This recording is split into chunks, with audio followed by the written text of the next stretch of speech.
Bismillahirrahmanirrahim. Alhamdulillahirabbil alamin. Shalatu wassalamu ala asyrafil anbiya wal mursalin sayyidina wa maulana Muhammadin wa ala alihi wa sahbihi ajmain.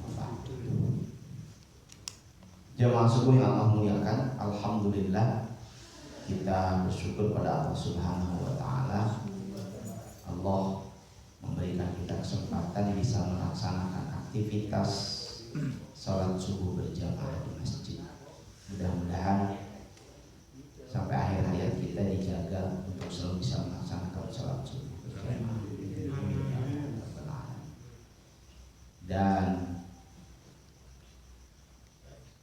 ngaji subuh kita kali ini saya mendapatkan beberapa pertanyaan dari beberapa kawan-kawan tentang beberapa hadis yang populer yang sering kita dengar, bagaimana literatur agama terutama hadis Nabi SAW menyampaikan tentang kabar yang sangat menggembirakan, seperti misalkan seseorang yang melakukan umroh mendapatkan pengampunan dosa, seorang yang melakukan puasa mendapatkan pengampunan dosa, seseorang yang bersedekah mendapatkan pengampunan dosa. Bahkan ketika cerita tentang puasa Ramadan, Nabi SAW kan menyebutkannya seperti ini: man shoma ramadhana imanan wa ihtisaban ghufira lahu ma taqaddama min dhanbi. Siapapun yang berpuasa di bulan Ramadan, ghufira lahu ma taqaddama min dhanbi. Ini kalau redaksi bahasa Arabnya ini dipahami dengan baik, ini luar biasa. Ghufira lahu ma taqaddama min dhanbi, diampuni dosa-dosanya, ma taqaddama, semua yang telah dilakukan dari dosa-dosanya. Ghufira lahu, diampuni. Nanti ketika cerita tentang umroh juga Nabi menyebutkan kafaratul dzunub, menutupi semua dosa-dosa. Nah, pertanyaan yang muncul dari beberapa kawan saya, apakah demikian mudahnya Allah memberikan pengampunan dosa, padahal dosa yang dilakukan tidak cuma demikian banyak, tapi juga demikian besar. Misalkan dia memberikan contoh, apakah orang yang melakukan pembunuhan, apakah orang yang melakukan korupsi, apakah orang yang melakukan fitnah yang kemudian menghancurkan kehidupan banyak orang, menzalimi orang lain dengan kondisi yang sangat mengerikan sebagainya, diampuni demikian saja dosanya oleh Allah karena melaksanakan puasa, karena melaksanakan umroh, karena berinfak, karena berkurban. Kalau berkurban kan hadisnya setiap helai bulunya hewan kurban itu hasanah, jadi kebaikan, dan setiap cucuran darahnya jadi pengampunan. Jemaah yang Allah muliakan, saya mencoba memahaminya dari perspektif tafsir. Kenapa? Karena kebetulan literatur yang relatif banyak saya miliki itu literatur tafsir, melihat sudut pandang para ulama terhadap beberapa ayat-ayat yang menjelaskan tentang pengampunan dosa dan sebagainya.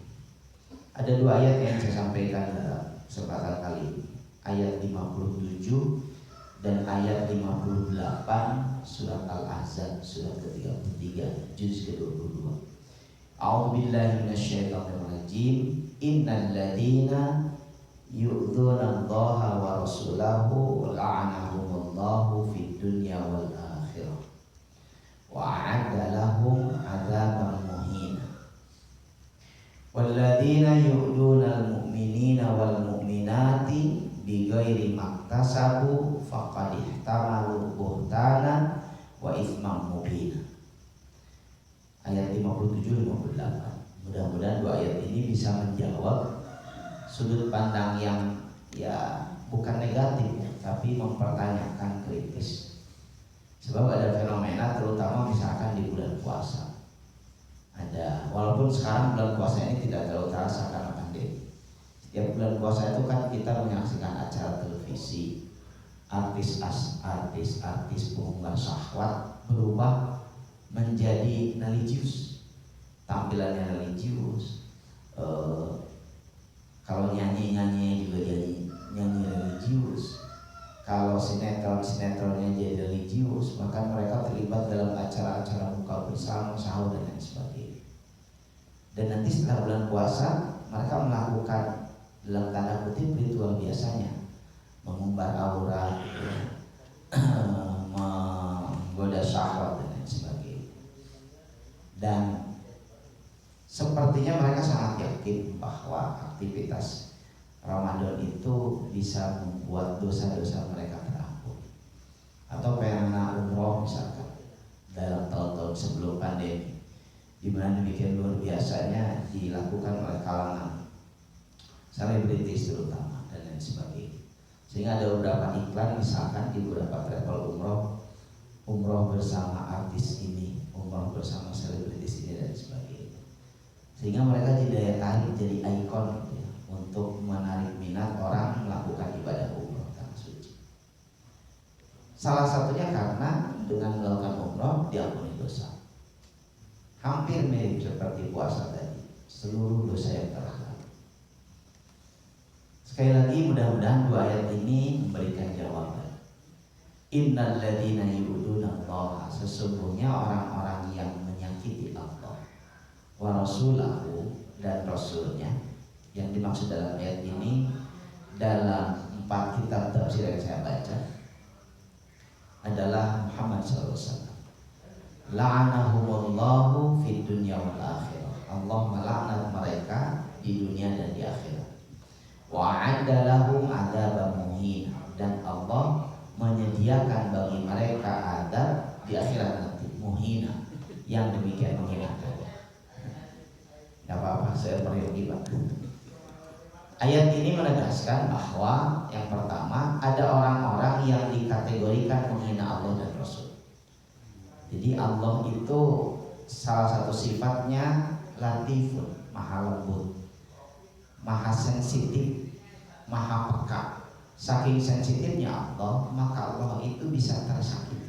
Menurut ayat ini, walaupun mungkin orang merasa tidak sedang menyakiti Allah, bahkan dalam obrolan keseharian mungkin dipertanyakan, mana Allah babarian, masa Allah sensitif? Kalau bahasa anak muda sekarang, masa Allah baper? Tapi ayat ini memberikan penegasan Allah itu maha, kalau gunakan bahasa pergaulan itu, Allah itu maha baper, maha sensitif.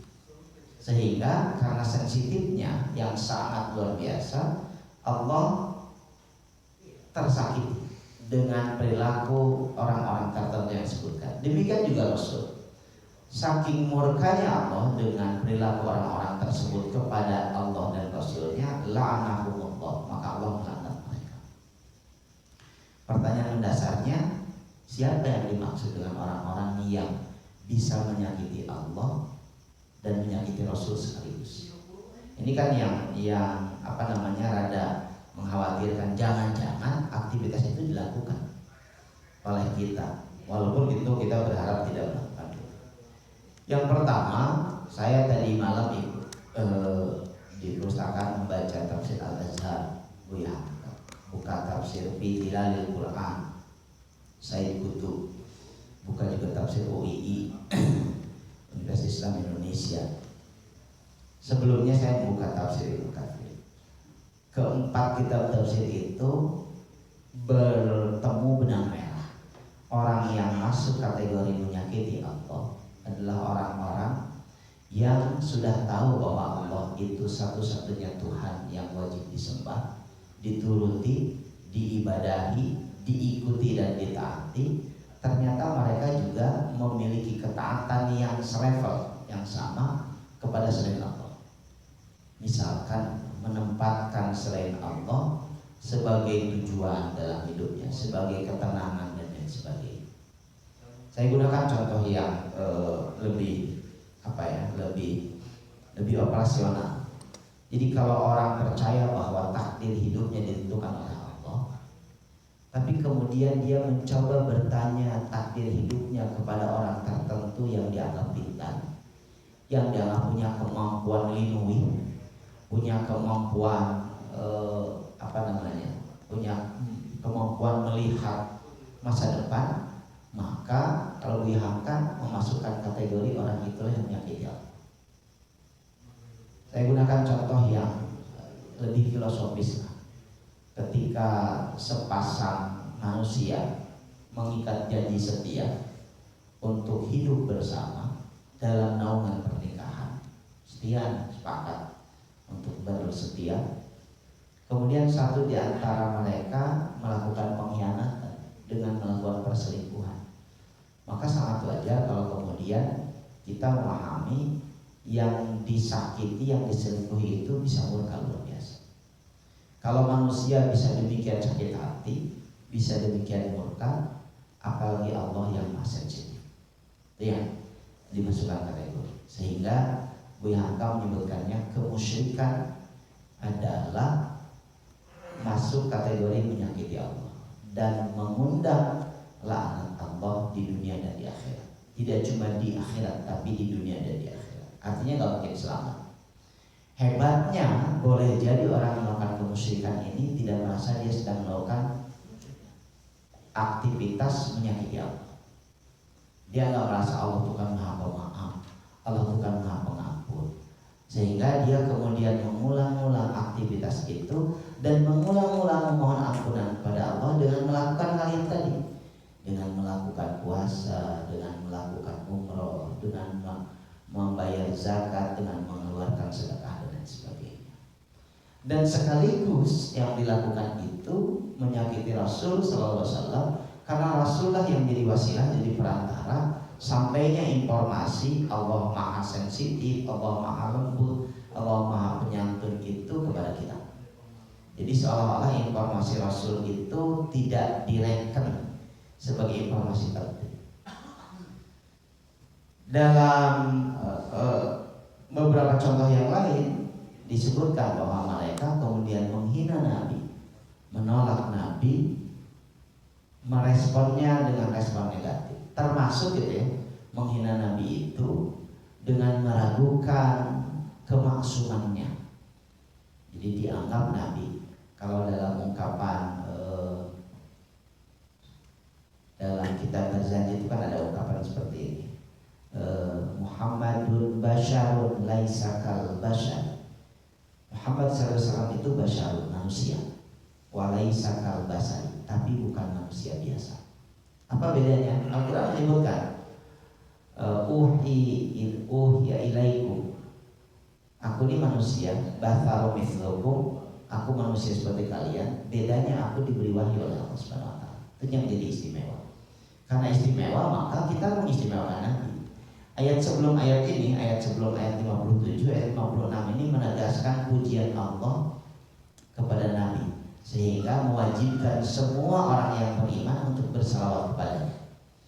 Ya ayyuhalladzina amanu shallu alaihi wasallimu taslima. Karenanya jangan menganggap beliau manusia biasa, sehingga kemudian menyepelekannya, meragukannya, mengkritisinya. Beliau tidak boleh dikritisi karena sudah jelas beliau manusia istimewa, dapat wahyu. Wa ma yantiqu 'anil hawa in huwa illa wahyu. Yang diucapkannya itu semata-mata wahyu. Karena itu kalau orang mengembangkan informasi bohong tentang Nabi, menyebutkan misalkan ini hadis padahal bukan hadis, dan sengaja diniatkan itu bukan karena kejahilan, bukan karena ketidaktahuan, ini hadis Nabi loh, ini kata Nabi, Barijum tidak jelas kata Nabi, dan disengaja dilakukan. Kata Nabi dengan sangat jelas menyebutkan fal yatabawwa maq'adahu minan nar. Dia boleh mempersiapkan tempat duduknya di neraka. Artinya Nabi murka, dan kemurkaan Nabi dilegalisasi oleh Allah dengan ayat 1, dengan ayat 57 ini. Kemudian ayat 58-nya, walladzina yu'dunal mu'minina wal mu'minat bighairi maktasabu faqad ihtamalu buhtanan wa itsman mubin. Dan orang-orang yang menyakiti orang mukmin baik laki-laki dan perempuan, tanpa orang mukmin yang disakiti itu memiliki kesalahan kepadanya, bigori maktasabu faqad ihtamalu buhtanan wa itsman mubina, maka mereka telah memikul kebohongan wa itsman mubina, dan dosa besar yang sangat nyata. Jadi ada dua kategori orang yang dianggap menyakiti Allah dan Rasulnya, sekaligus juga menyakiti orang-orang beriman, baik laki-laki dan perempuan, tanpa orang-orang beriman itu melakukan keburukan kepadanya. Jadi nggak punya alasan dia menyakiti. Yang pertama tadi disebutkan, yang melakukan pembangkangan pada Allah dan Rasulnya dengan tindakan yang mungkin dianggap olehnya tidak apa-apa karena Allah Maha Pengampun, Allah Maha Pemaaf, karena Nabi juga pengampun dan pemaaf dan sebagainya. Tapi yang kedua adalah dia melakukan aktivitas yang merugikan orang-orang beriman, sehingga terzalimi, memiliki dampak buruk dari perbuatannya. Misalkan ya, seperti korupsi. Korupsi itu tidak dilakukan tanpa disadari oleh pelakunya. Korupsi itu ternyata menzalimi sekian banyak orang, mungkin bisa sekian juta orang, karena haknya misalkan terambil. Saya gunakan contoh yang sedang terjadi di tempat saya. Jadi satu desa di saya itu menerima BLT kurang lebih sekitar, kalau saya tidak keliru, 250 orang yang menerima BLT itu, yang jumlahnya sebesar 600 ribu. Sudah ada datanya, sudah ditempelkan data penerimanya sehingga bisa dikritisi oleh banyak masyarakat. Kemudian karena mereka rata-rata tidak punya rekening bank, tidak akrab dengan bank, difasilitasilah oleh pemerintah desa kerjasama dengan bank. Jadi dikumpulkan di hari yang sama, katakan hari Sabtu, harusnya bank tutup kan, sengaja buka hanya untuk membuka rekening supaya si dana bisa masuk diambil. Karena mereka tidak akrab dengan perbankan, dibantu sekali lagi oleh pemerintah desa dengan beberapa perangkat yang lain. Sebetulnya mekanisme yang seperti itu di desa. Nah, kemudian beberapa orang itu mengambil kesempatan membantu. Sok abdi dibantosan, KTP nasiapkeun, kakak nasiapkeun, tapi puntennya dana minangge dibantosan 50 we lah, halus kena. Seolah-olah kecil, 50 ribu, tapi bayangkan dengan 250 orang, nilainya fantastis, dan dianggap itu biasa-biasalah membantosan seperti ini dan lain sebagainya. Ini kan hal yang sering kali tidak disadari oleh kita, bahwa ini berdampak sangat buruk, bukan cuma kepada orang yang mengalaminya, yang tadi dipotong dari 600 dipotong 50 jadi 550 dia menerima, tapi dia juga membuat orang merasa biasa melakukan itu. Dia berdampak sangat buruk, sehingga sebagian kita ripuh itu kalau minta tolong sama, katakanlah sama aparat, tidak ngasih itu jadi ripuh. Selesai misalnya kita pergi di pelong temenan itu seolah ripuh, padahal inilah keburukan yang berdampak sistem. Karena itu ayat ini menyebutkan orang-orang seperti itu dilaknat oleh Allah, tidak cuma di dunia tapi sampai di akhirat. Artinya gak mungkin selamat. Disebutkannya juga itsman mubina. Itsman itu kan dosa yang sangat nyata, jelas dosanya, tapi dirasanya tidak dosa, nolongan, abdi mah, ngebantosan dan sebagainya. Artinya kalau ada orang merasa salatnya sudah baik, zakatnya juga bagus, puasanya bagus, bahkan dia umroh berkali-kali, sudah berhaji, dan merasa dosanya diampuni, karena itu wajar, boleh, confident. Tapi kalau dia melakukan hal yang disebutkan oleh para ahli tafsir tadi, maka seharusnya dia berani mempertanyakan, jangan-jangan salat saya itu gak bermanfaat, jangan-jangan haji saya itu gak punya nilai sama sekali, jangan-jangan puasa saya, sedekah saya, zakat saya tidak bernilai sama sekali. Inilah yang membuat kenapa kemudian beragama itu tidak bisa begitu saja ya, asal sebenar sarana. Ngaji seperti ini, berjamaah seperti ini adalah sarana, fasilitas yang disediakan oleh Allah Subhanahu wa Ta'ala supaya kita bisa saling mengingatkan. Karena banyak orang merasa sebenarnya sholatnya, sudah betul puasanya, sudah diampuni dosanya, sehingga dia confident, abdi mah pasti ke surga. Dan ninggalkeun sholat, ninggalkeun zakat dan sebagainya, tara ninggalkeun umroh, tara ninggalkeun banyak sebagainya. Lewat 2 ayat ini saya sedang memberikan jawaban bahwa tidak ada jaminan orang yang salat, berhaji, berpuasa, atau tadilah memanfaatkan momentum bulan Ramadan untuk melakukan kebaikan, dia bisa lolos begitu saja. Boleh jadi dia mungkin menyakiti Allah dan Rasulnya, menyakiti orang-orang beriman. Wallahu a'lam. Itu yang saya sampaikan. Maka ada pertanyaan lain, Pak? Maka Badan harus kenal. Bismillahirrahmanirrahim. Ini dalam konteks yang Bapak sampaikan. Pertama, saya merespon masalah saum. Bahwa itu tidak merupakan jaminan bahwa saum itu akan memberikan akan mendapat ampunan dari Allah. Pertama, ada 2 alasan bagi saya. Barangkali saum kan tidak berdiri sendiri.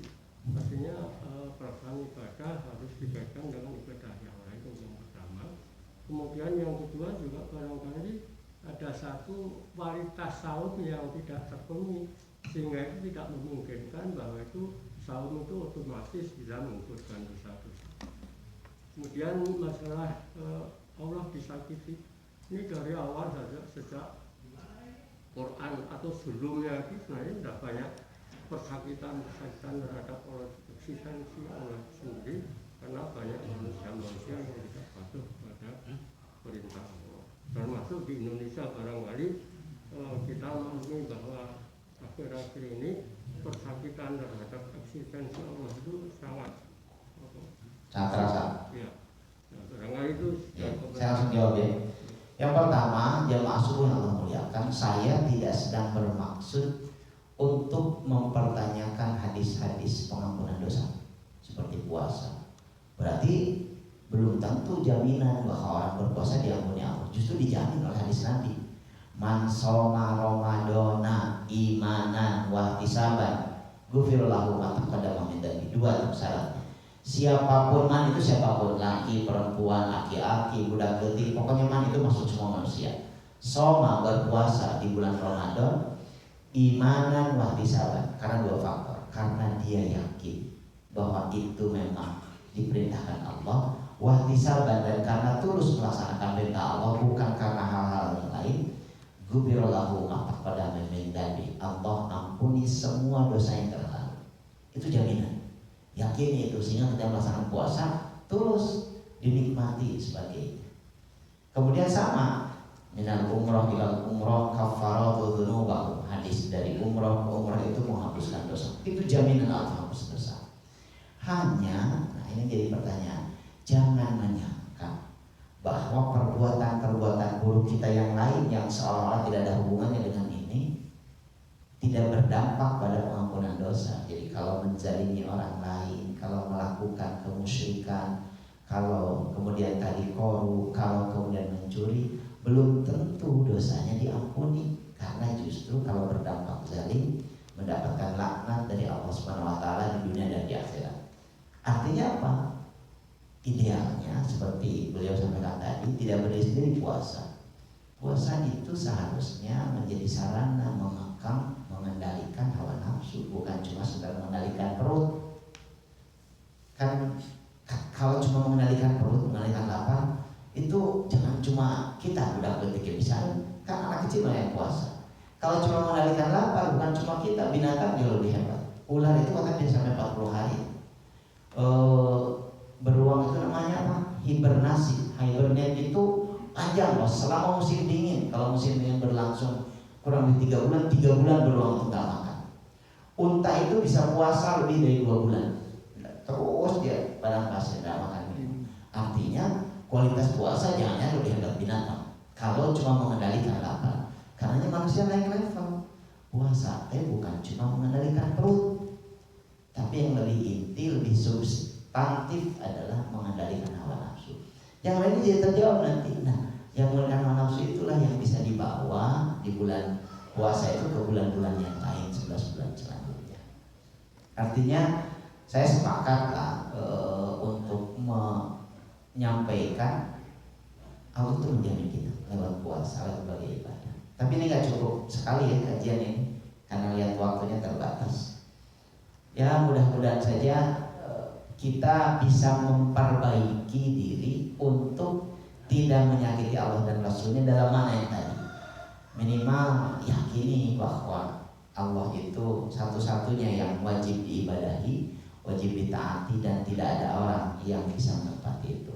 Termasuk karena sekarang banyak fenomena, banyak yang nanya, naros dalam tanda kutip dia bertanya pada orang kita dan sebagainya. Hati-hati, jangan-jangan itu menyakiti Allah dan Rasulnya. Seolah-olah tidak. Saya kemarin dengar soalnya seorang kawan menyebutkan, Ustaz dia ya Ustaz, hebat kata Ustaz. Saya pikir hebat itu kuliahnya sampai doktoral gitu ya, ahli tafsir sebagainya. Hebat, biasa nampak apa yang akan terjadi. Nah kalau sudah ini Nabi aja tidak loh. Nabi saja tidak. Nanti kalau tanya masa depan kalau jawabannya Allah malah. Kalau dapat wahyu dia sampaikan. Beberapa nubuah itu kan dalam bahasa tanda kutip ramalan beliau itu kan terbukti luar biasa. Tapi itu wahyu, bukan sekedar tebak-tebakan. Mungkin ada orang tertentu yang bisa menyebutkan besok akan hujan, nah itu bisa karena ada prediksi dari BMKG, tapi belum menyebutkan akan terjadi sesuatu yang menakutkan pada anak bapak. Karena itu sok dari sekarang lakukannya. Ya Allah alam ya, perempuan seperti itu. Mudah-mudahan manfaat yang disampaikan. Ada mau nggak terakhir? Ini mengenai menyakiti Allah dan Rasulnya. Bagaimana kalau ada satu kebijakan dari pimpinan kita yang menyengsarakan rakyat? Apakah itu juga datangnya bencana-bencana alam dan bala-bala? Saya langsung jawab sedikit. Salah satu tema ini disampaikan supaya kemudian kita bisa bersikap kritis. Bawa-bawa itu apa bahasa Indonesianya? Jangan-jangan yang terjadi pada kita itu Tuhan itu sedang menegur kita, perbaiki cara memanage negeri, perbaiki cara memanage bangsa.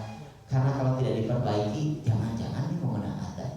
Itu yang saya maksudkan. Jadi mudah-mudahan kita sedang berikhtiar memperbaiki diri. Bapak-bapak yang punya anak jadi pemimpin, jadi calon pemimpin, hati-hati ya.